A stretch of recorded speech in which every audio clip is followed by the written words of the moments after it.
Pessoal, hoje eu vou ler para vocês um conto do grande Machado de Assis, que junto a essa de Queiroz é considerado o maior escritor de literatura em português. Iniciou o realismo aqui no Brasil, em 1881, com a obra Memórias Póstumas de Brás Cubas, tá? Que é uma obra do realismo que foi rebater todo aquele romantismo, da escola romântica, claro, todas aquelas características, do romantismo, da emoção exacerbada, o sentimentalismo, um certo pieguismo também, tá? A fuga da realidade, visão romântica da mulher, visão romântica do país, do Brasil. Tá? Então o realismo vai ser inaugurado por ele com essa obra Memórias Póstumas de Brás Cubas, que é um romance. Mas ele produziu em todos os gêneros literários, escreveu cerca de 200 contos, escreveu mais de 600 crônicas, também produziu poesia, produziu também ensaios literários, produziu teatro, e ele teve também a sua fase romântica, dos romances românticos, e teve também a fase realista, que é considerada a mais importante da sua obra. Tá? O conto que eu vou ler para vocês, gente, é um pouco longo, mas ele é bastante interessante, que ele chama Conto de Escola. E é legal a gente fazer um paralelo, uma comparação entre como era a escola de antigamente, bem antigamente, porque essa história é ambientada em 1840, então muito, muito tempo atrás. Tá? A época, o Machado de Assis, ele viveu a época do fim do Império, início da República no Brasil.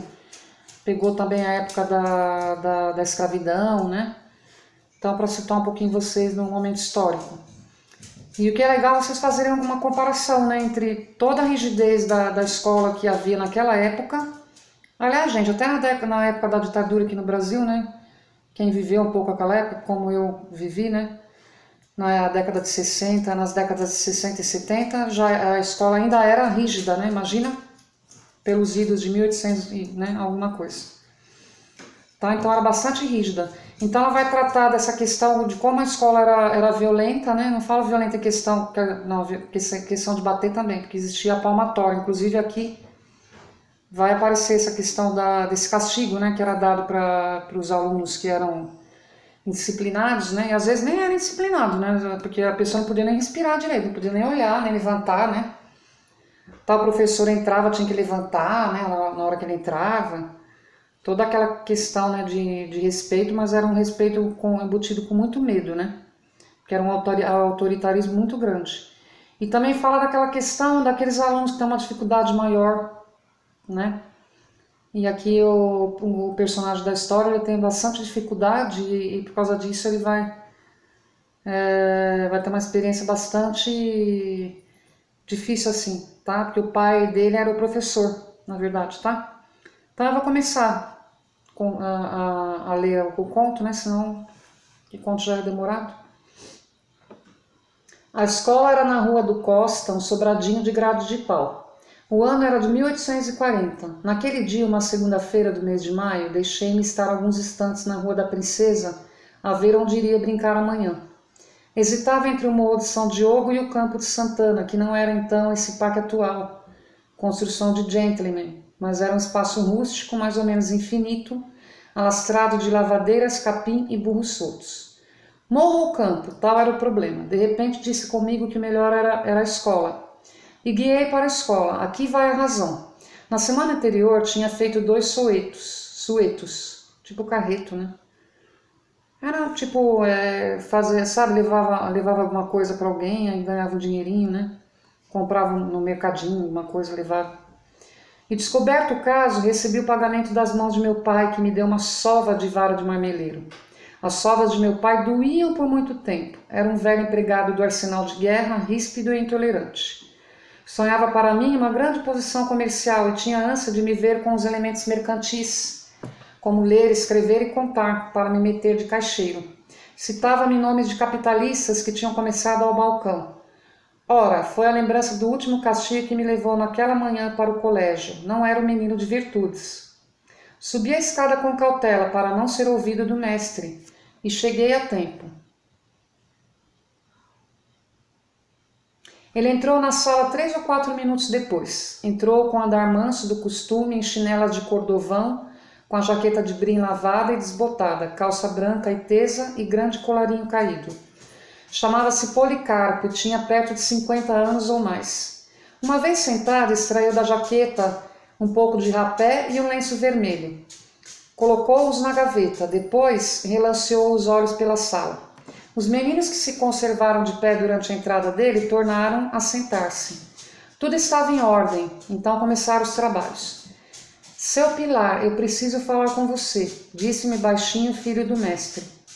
Chamava-se Raimundo este pequeno e era mole, aplicado, mas inteligência tarda. Raimundo gastava 2 horas em aprender aquilo que a outros levava apenas 30 ou 50 minutos. Vencia com o tempo que não podia fazer logo com o cérebro. Reunia a isso um grande medo do pai. Era uma criança fina, pálida, cara doente, raramente estava alegre. Entrava na escola depois do pai e retirava-se antes. O mestre era mais severo com ele do que conosco. O que é que você quer? Eu disse. Logo respondeu ele com voz trêmula. Mas aí começou a lição de escrita. Custa-me dizer que eu era dos mais adiantados da escola, mas era. Não digo também que era dos mais inteligentes por um escrúpulo fácil de entender e de excelente efeito no estilo, mas não tenho outra convicção. Note-se que não era pálido nem mofino, tinha boas cores e músculos de ferro.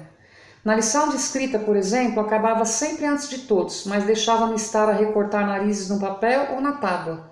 Ocupação sem nobreza nem espiritualidade, mas em todo caso ingênua. Naquele dia foi a mesma coisa, tão depressa acabei, como entrei a reproduzir o nariz do mestre, dando-lhe 5 ou 6 atitudes diferentes, das quais recordo a interrogativa, a admirativa, a dubitativa e a cogitativa. Não lhes pus esses nomes, claro, pobre estudante de primeiras letras que eu era, mas instintivamente dava-lhes essas expressões. Os outros foram acabando, não tive remédio senão acabar também, entregar a escrita e voltar para meu lugar. Com franqueza, estava arrependido de ter vindo. Agora que ficava preso, ardia por andar lá fora e recapitulava o campo e o morro. Pensava nos outros meninos vadios, o Chico Telha, o Américo, o Carlos das Escadinhas, a fina flor do bairro e do gênero humano. Para cúmulo de desespero, via através das vidraças da escola, no claro azul do céu, por cima do morro do Livramento, um papagaio de papel alto e largo, preso de uma corda imensa, que bojava no ar uma coisa soberba. E eu na escola, sentado, pernas unidas, com o livro de leitura e a gramática nos joelhos.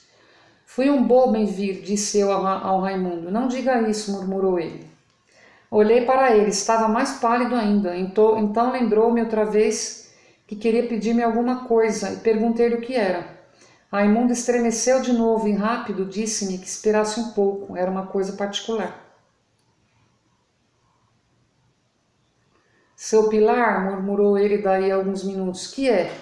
Você o quê? Ele deitou os olhos ao pai e depois a alguns outros meninos. Um destes, o Curvelo, olhava para ele desconfiado. E o Raimundo, notando-me essa circunstância, pediu alguns minutos mais de espera. Confesso que começava a arder de curiosidade. Olhei para o Curvelo e vi que parecia atento. Podia ser uma simples curiosidade vaga, natural em descrição, mas podia ser também alguma coisa entre eles. Esse Curvelo era um pouco levado do diabo, tinha 11 anos, era mais velho que nós. Que me quereria o Raimundo? Continuei inquieto, remexendo-me muito, falando-lhe baixo, com instância que me dissesse o que era, que ninguém cuidava dele nem de mim. Ou então, de tarde... De tarde não, interrompeu-me ele, não pode ser de tarde. Então agora, papai está olhando.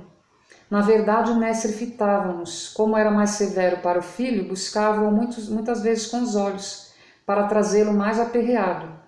Mas nós também éramos finos. Metemos o nariz no livro e continuamos a ler. Afinal, cansou e tomou as folhas do dia, 3 ou 4, que ele lia devagar, mastigando as ideias e as paixões.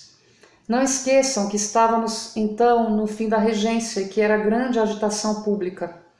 Policarpo tinha de certo algum partido, mas nunca pude averiguar esse ponto.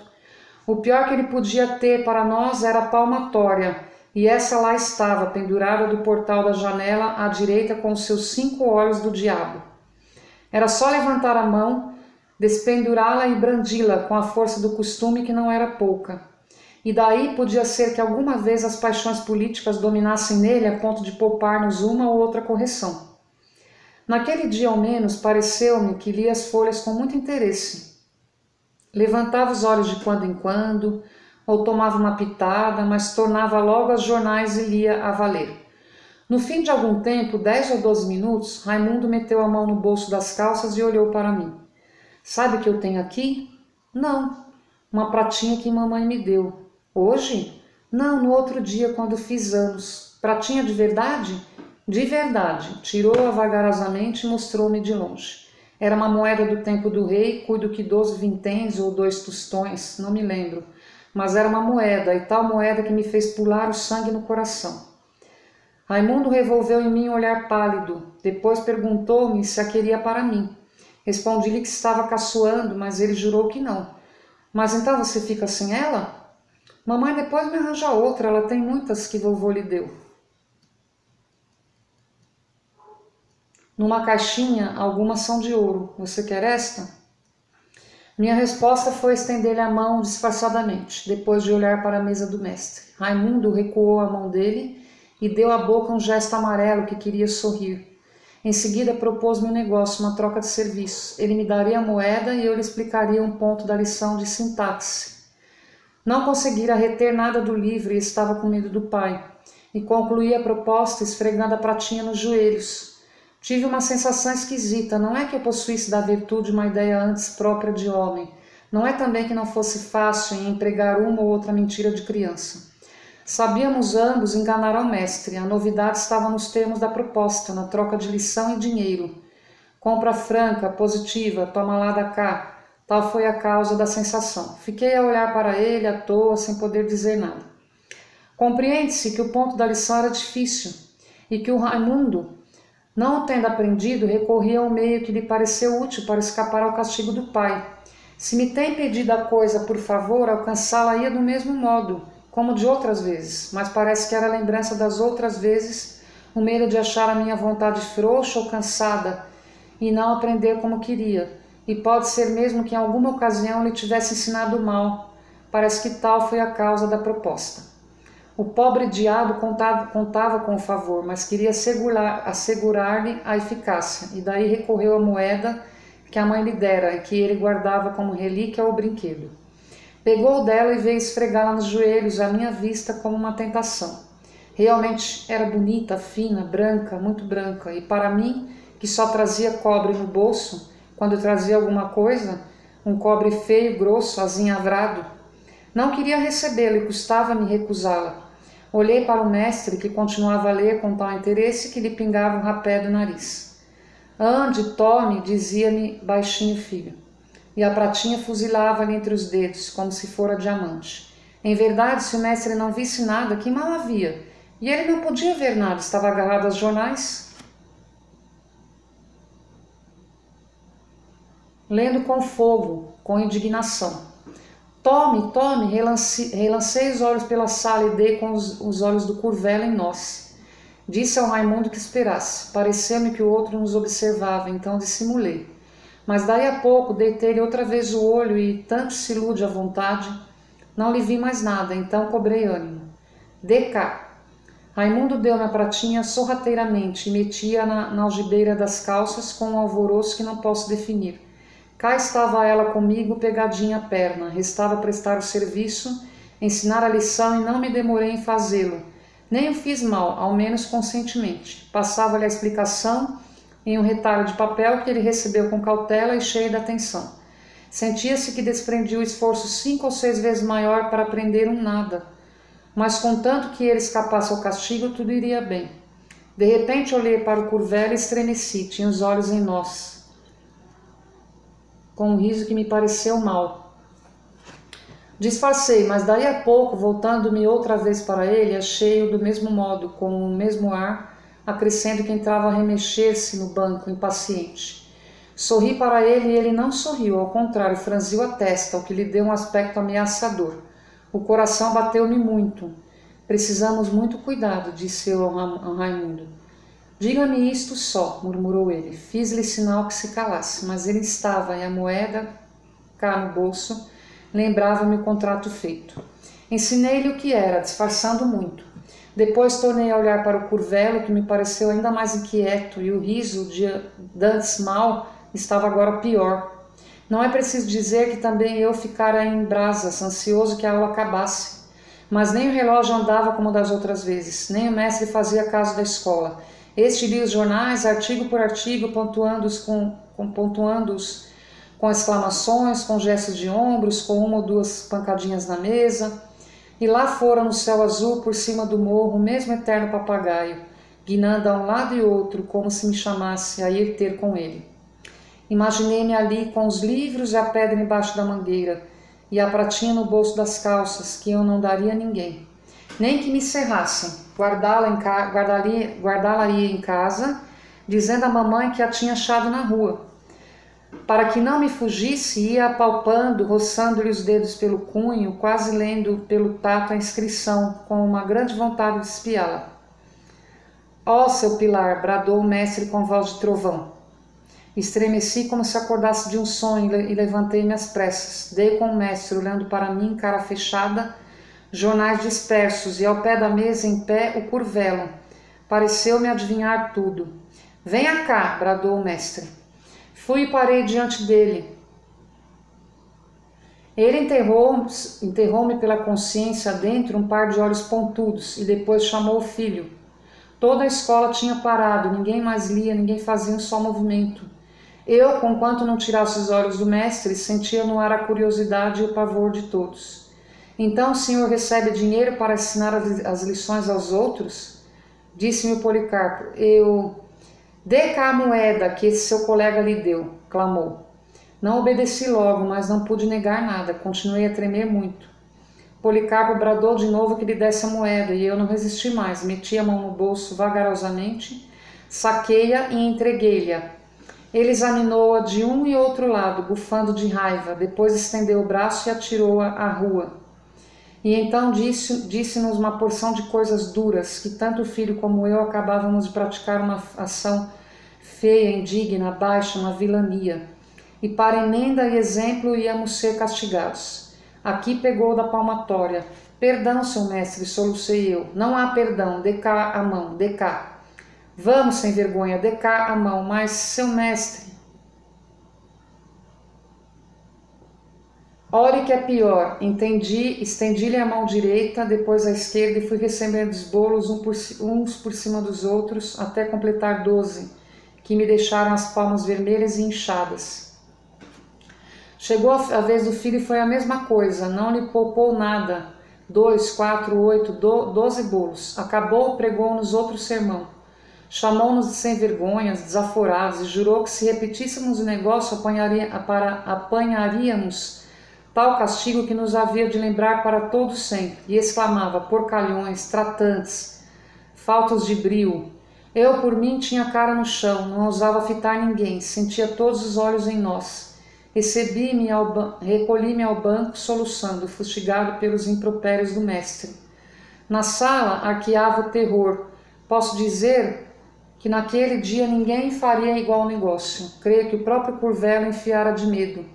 Não olhei logo para ele, cá dentro de mim jurava quebrar-lhe a cara na rua, logo que saíssemos, tão certo como 3 e 2 serem 5. Daí a algum tempo olhei para ele também olhava para mim, mas desviou a cara e penso que empalideceu. Compôs-se e entrou a ler em voz alta, estava com medo. Começou a variar de atitude, agitando-se à toa, coçando os joelhos, o nariz. Pode ser até que se arrependesse de nos ter denunciado, e na verdade, por que denunciar-nos? Em que é que lhe tirávamos alguma coisa? Tu me pagas, tão duro como o osso, dizia eu comigo. Veio a hora de sair e saímos. Ele foi adiante, apressado, e eu não queria brigar ali mesmo, na rua do Costa, perto do colégio. Havia de ser na rua larga de São Joaquim. Quando, porém, cheguei à esquina, já não o vi. Provavelmente escondera-se em algum corredor ou loja. Entrei numa botica, espiei em outras casas, perguntei por ele a algumas pessoas, ninguém me deu notícia. De tarde faltou à escola. Em casa não contei nada, é claro, mas para explicar as mãos inchadas, menti à minha mãe. Disse-lhe que não tinha sabido a lição. Dormi nessa noite mandando ao diabo os 2 meninos, tanto da denúncia como da moeda. E sonhei com a moeda, sonhei que ao tornar à escola no dia seguinte dera com ela na rua e a apanhara sem medo nem escrúpulos. De manhã acordei cedo, a ideia de ir procurar a moeda fez-me vestir depressa. O dia estava esplêndido, um dia de maio, sol magnífico, ar brando, sem contar as calças novas que minha mãe me deu, por sinal que eram amarelas, tudo isso e a pratinha. Saí de casa como se fosse trepar ao trono de Jerusalém. Piquei o passo para que ninguém chegasse antes de mim à escola. Ainda assim não andei tão depressa que amarrotasse as calças. Não, que elas eram bonitas. Mirava-as, fugia aos encontros, ao lixo da rua. Na rua encontrei uma companhia do batalhão de fuzileiros, tambor à frente, rufando. Não podia ouvir isto quieto. Os soldados vinham batendo o pé rápido, igual, direita e esquerda. Ao som do rufo, vinham, passaram por mim e foram andando. Eu senti uma comichão nos pés e tive ímpeto de ir atrás deles. Já lhes disse, o dia estava lindo e depois o tambor. Olhei para um e outro lado, afinal não sei como foi. Entrei a marchar também ao som do rufo, creio que cantarolando alguma coisa. Rato na casaca. Não fui à escola, acompanhei os fuzileiros, depois enfiei pela saúde e acabei amanhã na praia da Gamboa. Voltei para casa com as calças enxovalhadas, sem pratinha no bolso nem ressentimento na alma. E contudo a pratinha era bonita, e foram eles, Raimundo e Curvelo, que me deram o primeiro conhecimento. Um da corrupção, o outro da delação, mas o diabo do tambor. Então é isso, gente, esse foi o conto de escola. É interessante a gente comparar na escola atual, que tá bem perdida, né? Porque, por um lado, existe uma disciplina muito grande, muitas vezes existe a vontade de ensinar, né? E uma liberdade maior para aprender, mas a liberdade também às vezes é confundida com libertinagem, né? E aí também várias coisas, né, que a gente pode discutir sobre a indisciplina na escola e fazer até uma comparação entre a escola daquela época, né, sobre a rigidez, tá, que existia na época. E ele fala também que na verdade foi através dessa experiência da infância dele, né, a experiência da escola, é que ele aprendeu pela primeira vez o que era corrupção e delação. Que a corrupção seria do menininho, coitado, né, tão miudinho, dá uma dó dele, né, gente, tão miudinho, tão fraquinho, né, e que não conseguia aprender a lição, tinha dificuldades, né, grandes de aprendizado, né. E aí ele, na verdade, foi uma espécie de uma corrupção, né, que ele fez, porque ele dava em troca da aula, ele dava uma moeda. Se bem que eu não acho que é uma corrupção, né, mas que seria uma corrupção, na verdade ele estava comprando o serviço, né. E a delação, que seria o outro, né, que delatou, né, o Curvelo, que acabou contando para o pai, né, que era um pai bastante rígido, né, além de ser professor, né, só que com o filho ele era mais rígido ainda, e a gente nota, entendeu, que ele não tava muito aí não com a aula, né, porque ele, na verdade, ele passava grande parte do tempo da aula, ele passava lendo de jornal, e o outro lá ficava, depois terminava a lição,